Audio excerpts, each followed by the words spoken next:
Service ഷോട്ടിലേക്ക് എല്ലാവർക്കും സ്വാഗതം. നമ്മൾ പുതിയതായി ആരംഭിച്ചിട്ടുള്ള പരമ്പരയാണ് സർവീസ് ഷോട്ട്. അത് വളരെ നല്ല രീതിയിൽ കേരള സമൂഹം, പ്രത്യേകിച്ച് ഉദ്യോഗസ്ഥന്മാരും സർവീസിലിരിക്കുന്നവരും പെൻഷൻകാരും നന്നായി സ്വീകരിക്കുന്നു. അതിൽ ഞങ്ങൾ സർവീസ് ഹബ്ബ് എന്ന് പറഞ്ഞ ഞങ്ങൾക്ക് ഒരു വാട്സപ്പ് കൂട്ടായ്മയുണ്ട്. അതിനകത്ത് ധാരാളം ആളുകൾ ഇപ്പോൾ തന്നെ ജോയിൻ ചെയ്തിട്ടുണ്ട്. നിങ്ങൾക്കും ജോയിൻ ചെയ്യാം. ഇത്തരം കാര്യങ്ങളൊക്കെ ചർച്ച ചെയ്യുന്നൊരു ഒരു ഗ്രൂപ്പാണത്. ആ വീഡിയോസ് എല്ലാം അവിടെ വരും. ഞങ്ങൾക്ക് സുഭാഷിതം പോലെ തന്നെ, നിങ്ങൾ ഈ കണ്ടുകൊണ്ടിരിക്കുന്ന സുഭാഷിതം പോലെ തന്നെ ഗ്ലോബൽ മലയാളി ന്യൂസ് എന്നൊരു ചാനൽ കൂടിയുണ്ട്. അത് നിങ്ങൾക്ക് കാണാവുന്നതാണ്. അതിനകത്തും ധാരാളമായി ഇതുപോലത്തെ കാര്യങ്ങളിടും. അതിനകത്തിടുന്നത് വളരെ ഷോർട്ടായിട്ടായിരിക്കും. ഇതിനകത്ത് കുറച്ചുകൂടി വിശദമായി പറയും. അപ്പോൾ നമ്മുടെ സർവീസ് ഹബ്ബിലും അല്ലാതെ വ്യക്തിപരമായിട്ടുമൊക്കെ ഒരുപാട് ആളുകൾ നമുക്ക് ചോദിച്ചിരിക്കുന്നൊരു ചോദ്യമാണ്, പെൻഷൻ പ്രായം കൂട്ടുമോ സാർ? അപ്പോൾ പെൻഷൻ പ്രായം കൂട്ടുമോ എന്നുള്ളതിനെ സംബന്ധിച്ച് കൃത്യമായ ഒരു വീഡിയോ ചിന്തിക്കണം. അതൊരു ചിന്തയാണ്. പെൻഷൻ പ്രായം കേരളത്തിൽ കൂട്ടുമോ, അങ്ങനെ കൂട്ടില്ലെങ്കിൽ എന്തുകൊണ്ട് കൂട്ടില്ല, അല്ലെങ്കിൽ കൂട്ടുമെങ്കിൽ എന്തുകൊണ്ട് കൂട്ടണം, ഇങ്ങനെയൊക്കെയുള്ള വളരെ കൃത്യമായ ഒരു വീഡിയോ ചെയ്യുക എന്നുള്ളതാണ് ഇതിലെ ഉദ്ദേശം. അപ്പോൾ 55 വയസ്സായിരുന്നു പെൻഷൻ പ്രായം. അത് 2013 അത് കൂട്ടി 56 വയസ്സാക്കി പെൻഷൻ പ്രായം. അത് പെൻഷൻ പ്രായം കൂട്ടിയാലുള്ളൊരു ഗുണം, ഈ സർക്കാരിനെ സംബന്ധിച്ചിടത്തോളം കുറേ സാമ്പത്തിക ലാഭം ഉണ്ടാവും. കാരണം പെൻഷൻ പ്രായം കൂട്ടുമ്പോൾ സ്വാഭാവികമായിട്ട് ഈ പെൻഷൻ കൊടുക്കുന്നതിനുമായി ബന്ധപ്പെട്ടുള്ള കാര്യങ്ങളാവട്ടെ, അതുപോലെ തന്നെ പുതിയ അപ്പോയിൻമെൻറ്റ് നടത്തുന്ന കാര്യങ്ങളാകട്ടെ, അങ്ങനെ ഒരുപാട് കാര്യങ്ങളുമായി ബന്ധപ്പെടുത്തുമ്പോൾ പെൻഷൻ പ്രായം കൂട്ടുന്നത് നല്ലതാണ് എന്നൊരു ചിന്ത കേരള സമൂഹത്തിൽ ഒരുപാട് പഠന റിപ്പോർട്ടുകളുടെ രൂപത്തിൽ വന്നിട്ടുണ്ട്. 60 വയസ്സാക്കണം എന്ന് പറഞ്ഞുള്ള പഠന റിപ്പോർട്ട് വന്നു. ശമ്പള പരിഷ്കരണ കമ്മീഷൻ എപ്പോഴും പറയുന്നൊരു കാര്യമാണ് പെൻഷൻ പ്രായം കൂട്ടണമെന്ന്. ഭരണപരിഷ്കാര കമ്മീഷൻ്റെ VS അച്യുതാനന്ദൻ്റെ ഭരണപരിഷ്കാര കമ്മീഷനും പറഞ്ഞു പെൻഷൻ പ്രായം കൂട്ടണം. അപ്പോൾ ഒരു ചെറിയ പ്രശ്നമുണ്ട് ഇവിടെ. അതായത് 55 വയസ്സ് 56 വയസ്സാക്കിയപ്പോൾ തന്നെ 56 വയസ്സിന് ശേഷം 60 വയസ്സ് വരെ പെൻഷൻ, 60 വയസ്സിൽ പെൻഷൻ പറ്റാം. പക്ഷേ 60 വയസ്സ് വരെ ചില റിവ്യൂവും പഠനങ്ങളൊക്കെ നടത്തി, അല്ലെങ്കിൽ ഒരു അസസ്മെൻ്റ് ഒക്കെ നടത്തി 60 വയസ്സ് വരെ കൊടുക്കാമെന്ന് പറയുന്ന ഓഫീസുകളുണ്ട്. 60 വയസ്സ് വരെ ബ്ലാക്ക് ആൻഡ് വൈറ്റ് ആയിട്ട് പറഞ്ഞിരിക്കുന്ന പല സ്ഥാപനങ്ങളുണ്ട്. എന്തിന് പറയുന്നു, 62 വയസ്സ് വരെ കൊടുത്തിരിക്കുന്ന സ്ഥാപനങ്ങളുണ്ട്. കേരള സർക്കാരിൻ്റെ സ്ഥാപനങ്ങളാണ് ഞാനീ പറയുന്നത്. 65 വയസ്സ് വരെ കൊടുത്തിരിക്കുന്ന സ്ഥാപനങ്ങളുമുണ്ട്. വളരെ മനോഹരമാണ് കേരളത്തിലെ ജനാധിപത്യത്തിലെ രാഷ്ട്രീയം ചിന്തിച്ചാൽ. നമ്മൾ ആർക്കാണോ ബലമുള്ളത്, പ്രത്യേകിച്ച് ശമ്പള പരിഷ്കരണം വരുമ്പോൾ സെക്രട്ടേറിയറ്റിൽ ഇരിക്കുന്ന ആളുകൾക്കൊരു പ്രത്യേക ശമ്പള സ്കെയിലാണ്. അതുപോലെ തന്നെ ധനകാര്യ വകുപ്പിലിരിക്കുന്നവർക്ക് വീണ്ടും വ്യത്യസ്തമായ ഒരു ശമ്പള സ്കെയിലാണ്. ഇതൊക്കെ നമ്മൾ കേരള സമൂഹം ചർച്ച ചെയ്ത് തന്നെ പോകണം. അല്ല നമുക്ക് ആരോടും ഇപ്പോൾ ശമ്പള സ്കെയിൽ കൂടുതൽ വാങ്ങുന്നവരോടുള്ള ശത്രുതയോ അല്ലെ കുറച്ച് കിട്ടുന്നവരോടുള്ള സിമ്പതിയോ ഒന്നുമല്ല. നമ്മൾ സത്യമായി ചർച്ച ചെയ്ത് പോകണമല്ലോ. അപ്പോൾ അത് പുതിയൊരു സർവീസ് രംഗം ഉണ്ടാക്കുക എന്നുള്ളതാണ് നമ്മുടെ ലക്ഷ്യം. ഈ ചാനലിൻ്റെ ഒരു ലക്ഷ്യം അതുകൂടിയാണ്. അല്ല വെറുതെ കുറേ കാര്യങ്ങൾ ജനങ്ങളെ അറിയിക്കുക, ഉദ്യോഗസ്ഥരെ അറിയിക്കുക എന്നുള്ളതല്ല. ഇവരുടെ നെറ്റിലോ അല്ലെ ആരോടെങ്കിലും വിളിച്ച് ചോദിച്ചാൽ മതിയല്ലോ. അപ്പോൾ ഇതൊരു ചർച്ച സമൂഹത്തിൽ കൊണ്ടുവരിക എന്നുള്ളതാണ്. അപ്പോൾ 65 വയസ്സ് വരെയുള്ള സ്ഥാപനങ്ങളുണ്ട്, 60 വയസ്സ് വരെയുള്ളതുണ്ട്, 56 കഴിഞ്ഞാൽ 60ലേക്ക് നീട്ടണമെങ്കിൽ അസസ്മെൻ്റ് ഉള്ള സ്ഥാപനങ്ങളുണ്ട്, 58 സ്ഥാപനങ്ങളുണ്ട്. ഇതിൽ യാതൊരു ഐക്യരൂപവും ഇല്ല കേരളത്തിൽ എന്നുള്ളതാണ് വളരെ രസകരമായ കാര്യം. ഇത് ഐക്യരൂപം ഉണ്ടാക്കണമെന്ന് സ്പാക്ടോയുടെ, അതായത് ഈ പൊതുമേഖലാ സ്ഥാപനങ്ങളുടെയും അതുപോലെ തന്നെ പബ്ലിക് അണ്ടർടേക്കിങ്ങിൻ്റെ ഒക്കെ ഒരു കൂട്ടായ്മയായിട്ടുള്ള സ്പാക്ടോ എന്ന് പറയുന്ന ഒരു സംഘടനയുണ്ട്. അവരൊക്കെ വളരെ നിരന്തരം ആവശ്യപ്പെടുന്ന ഒരു ആവശ്യമാണ്. ഇതൊക്കെ ഒന്ന് ഏകീകരിക്കണം. പക്ഷെ ഒന്നും ചെയ്യാൻ പറ്റിയിട്ടില്ല. കാരണം കയ്യൊക്കുള്ളവൻ കാര്യക്കാരൻ. ആരാണോ ബലമുള്ളത്, ഏത് ഡിപ്പാർട്ട്മെൻറ്റുകാരാണോ ബലമുള്ളത്, ഡിപ്പാർട്ട്മെൻ്റ് അല്ല ഏത് സ്ഥാപനക്കാരാണോ ബലമുള്ളത്, അവർ വിചാരിക്കുന്ന കാര്യം നടക്കും. അതിനകത്ത് വേറെ ന്യായമൊന്നുമില്ല. എന്തുകൊണ്ടാണ് ഇത് കൂട്ടാത്തതെന്ന് ചോദിച്ചാൽ 40-45 ലക്ഷം യുവാക്കളും യുവതികളും തൊഴിലില്ലാതെ ഇവിടെ നിൽക്കുന്നു. സ്വാഭാവികമായിട്ട് അവരുടെ ഒരു എതിർപ്പ് വരും. ആരുടെ എതിർപ്പ്? നമ്മുടെ ഈ യുവജനങ്ങളുടെ വലിയൊരു എതിർപ്പ് വരും. രാഷ്ട്രീയ പാർട്ടികൾ അത് കൃത്യമായി മുതലാക്കുകയും ചെയ്യും. അപ്പോൾ DYFIയെ പോലുള്ള, ഇപ്പം ഭരണപക്ഷമാണെങ്കിൽ DYFIയെ പോലുള്ള ആളുകൾ സമ്മതിക്കത്തില്ല, AYF ഒന്നും സമ്മതിക്കത്തില്ല. കാരണം ചെറുപ്പക്കാരുടെ ഒരു വലിയ വിഷയമാണ്, തൊഴിലിൻ്റെ വിഷയമാണ്.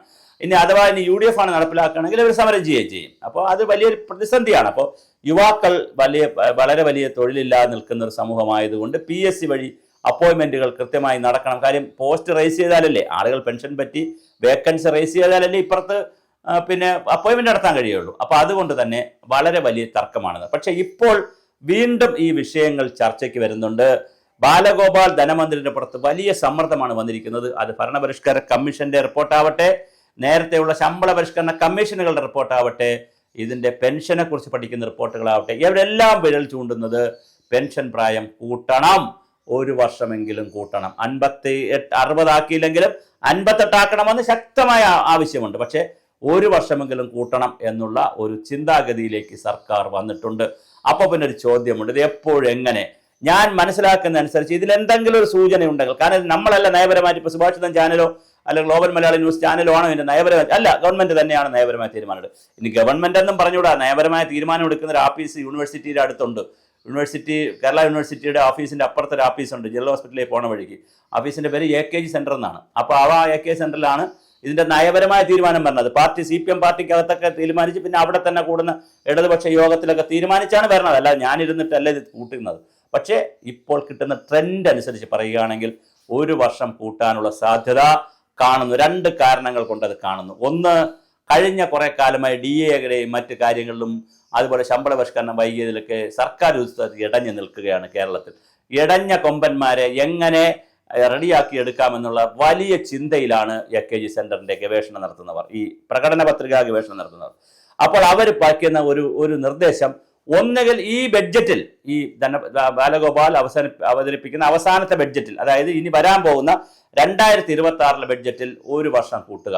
ഇനി അഥവാ അതിനെന്തെങ്കിലും സാങ്കേതികമായി ബുദ്ധിമുട്ടുണ്ടെങ്കിൽ ഇടതുപക്ഷ മുന്നണിയുടെ അടുത്ത വർഷത്തെ പ്രകടന പത്രികയിൽ പറയുക. ഈ 2 ഓപ്ഷനാണ് ഇപ്പൊ കാണുന്നത്. എന്തായാലും കൂട്ടണം എന്നുള്ള കാര്യത്തിൽ ഇടതുപക്ഷ ജനാധിപത്യ മുന്നണിക്കകത്തും CPM-നകത്തും ഒരു സമവായം വന്നുകൊണ്ടേയിരിക്കുകയാണ്. ഇനി ഇത് യുവജന സംഘടനകളെ കൂടി വിശ്വാസത്തിലെടുക്കുക എന്നുള്ളൊരു പ്രോസസ്സ് മാത്രമേ ഉള്ളൂ എന്നാണ് മനസ്സിലാക്കുന്നത്. ഇത് ഞാൻ പറയുന്നത് പ്രകടന പത്രിക തയ്യാറാക്കുന്ന സംഘങ്ങളും അതുപോലെ തന്നെ പിന്നെ സർക്കാരിൽ നയപരമായ കാര്യങ്ങൾ തീരുമാനിക്കുന്ന സംഘങ്ങളുമായിട്ടൊക്കെ ഉള്ള ഒരു ബന്ധം കൂടെ വച്ചിട്ട് പറയുകയാണ് എന്ന് വരച്ച് അതിന്റെ അർത്ഥം ഞാൻ പറഞ്ഞു നാളെ രാവിലെ ഉടനെ തന്നെ ഇവിടെ പെൻഷൻ പ്രായം കൂട്ടി ഓർഡർ എവിടെയെന്ന് ചോദിച്ചുകൊണ്ട് ആരും ഇങ്ങോട്ട് ഇതിനകത്ത് പൊങ്കാലിടാൻ വരരുത്. ഞാൻ പറയുന്നത്, ഞങ്ങളോട് ആളുകൾ പെൻഷൻ പ്രായം കൂട്ടുമോ എന്ന് ചോദിച്ചത് കൊണ്ട് അതിന്റെ കാര്യകാരണ സഹിതം വിശദീകരിക്കുക എന്ന് മാത്രമേ ഈ വീഡിയോ കൊണ്ട് ഉദ്ദേശിക്കുന്നുള്ളൂ. അപ്പോൾ യഥാർത്ഥത്തിൽ പെൻഷൻ പ്രായം 55, 56 കഥ ഞാൻ പറഞ്ഞു. 56, ചില സ്ഥാപനങ്ങളിൽ 56, ചില ഡിപ്പാർട്ട്മെന്റിലെ മിക്കവാറും 56, ചില സ്ഥാപനങ്ങളിൽ 58, ചിലയിടത്ത് 60, ചിലയിടത്ത് 62, ചില സ്ഥലത്ത് 65. അപ്പൊ ഇത്രയും വ്യത്യസ്തമായ പെൻഷൻ സ്കീമുകൾ നിൽക്കുന്നു. പിന്നെ പങ്കാളിത്ത പെൻഷൻ, EPF, പിന്നെ സ്റ്റാറ്റ്യൂട്ടറി പെൻഷൻ, 3-4 തരത്തിലുള്ള പെൻഷൻ സ്കീമുകളുമുണ്ട്. ഇതിനെയെല്ലാം ഒന്ന് ഏകീകരിച്ചുകൊണ്ടുള്ള ഒരു സർവീസ് സംവിധാനം വരണം എന്ന് ഗൗരവമായി ഗവൺമെന്റ് ആലോചിക്കുന്നു. ഒരുപക്ഷെ അത് ബഡ്ജറ്റിൽ, ഈ വർഷത്തെ ബഡ്ജറ്റ് എന്ന് പറഞ്ഞാൽ സമ്മാന പെരുമഴയായിരിക്കും. നിങ്ങൾ നോക്കിക്കോളൂ, അതിന്റെ വിശദാംശങ്ങൾ നമ്മൾ കളക്ട് ചെയ്യുന്നുണ്ട്. വരുന്ന ദിവസങ്ങളിൽ ആ വീഡിയോ ചെയ്യും. എല്ലാവർക്കും സന്തോഷിക്കാൻ കഴിയുന്ന സമ്മാന പെരുമഴയായിരിക്കും ഈ വരാൻ പോകുന്ന ബഡ്ജറ്റ്. ആ ബഡ്ജറ്റിൽ ഒരു കൊട ചിലപ്പോൾ സർക്കാർ ഉദ്യോഗസ്ഥർക്കുള്ള പെൻഷൻ പ്രായം 57, മാക്സിമം 57 അല്ലെങ്കിൽ 58 പോകാനുള്ള സാധ്യതയുണ്ട്. 57 ഞാൻ കാണുന്ന ഒരു ടാർഗറ്റ്, ചിലപ്പോൾ 58 പോകാം. എന്തായാലും പെൻഷൻ പ്രായം കൂട്ടണം എന്നുള്ള കാര്യത്തിൽ ഒരു സമവായം ഉരുത്തിരിഞ്ഞ് വരുന്നു എന്നാണ് മനസ്സിലാക്കുന്നത്. അങ്ങനെ വന്നാൽ സർക്കാർ ഉദ്യോഗസ്ഥർക്ക് അത് വലിയ കോളടിക്കും. അതേസമയം ഇപ്പുറത്തുള്ള യുവജനങ്ങളുടെ വലിയ സമരവും വരാൻ സാധ്യതയുണ്ട്. പക്ഷെ തെരഞ്ഞെടുപ്പ് വർഷമായതുകൊണ്ട് യുവജനങ്ങൾ അങ്ങനെ ഒരു സമരത്തിലേക്ക് പോകാൻ സാധ്യതയില്ല. ഒരുപക്ഷെ അത് പ്രകടന പത്രികയിലായിരിക്കാം വരിക, അതോ ഇത് ബഡ്ജറ്റിൽ കൊണ്ടുവയ്ക്കും. അവസാന വർഷത്തെ ബഡ്ജറ്റ് ആയതുകൊണ്ട് അത് തെരഞ്ഞെടുപ്പിനെ യുവാക്കൾ ചിലപ്പോൾ തിരിച്ചടിക്കുമോ, അത് പ്രതിപക്ഷത്തിന് ദോഷം ചെയ്യുമോ എന്നുള്ള ഒരു ചിന്തയാണ്. പാർട്ടി നയപരമായിട്ട് അവർക്ക് അഡ്വൈസ് കിട്ടുന്നതാണെങ്കിൽ പ്രകടന പത്രികയിലേക്ക് പോകാനാണ് സാധ്യത. എന്തായാലും ഇത് നമ്മുടെ ആളുകൾ ചോദിച്ചത് കൊണ്ട് മാത്രം ചെയ്യുന്നൊരു വീഡിയോ ആണ്. നമുക്ക് കാത്തിരുന്ന് കാണാം. വരും ദിവസങ്ങളിൽ ചിത്രം കൂടുതൽ തെളിയും. അപ്പോൾ കൂടുതൽ വാർത്തകളും വിശേഷങ്ങളുമായി ഞങ്ങൾ വീണ്ടും വരുന്നതാണ്.